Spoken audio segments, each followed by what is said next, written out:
कि जो अपने दुनिया से गुजरे हुए अहले ईमान अफराद के लिए अल्लाह की बारगाह में हाथ उठाकर दुआ करता है।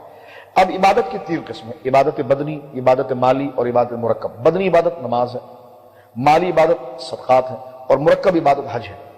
तो ये तीनों इबादतें, जैसे नफली नमाज हो गई, नफली रोजे हो गए, नफली हज हो गए या सदकात हो गए, इन तमाम का सवाब अपने फौतशुदा बुजुर्गों, रिश्तेदारों, आइज़ व अकारिब की रूह तक पहुंचाना ये शरन जायज है, इसमें कोई इख्तलाफ नहीं। अब अगर ये कहा जाए कि नहीं, किसी का सवाब किसी को नहीं पहुंचता, मरने के बाद किसी को कोई अजर नहीं पहुंचता, कोई नफा नहीं पहुंचता, तो मैंने कहा फिर नमाज जनाजा पढ़ते क्यों हैं आप? बंदा इंतकाल करे, उसको उठाएं और कब्र में डालें।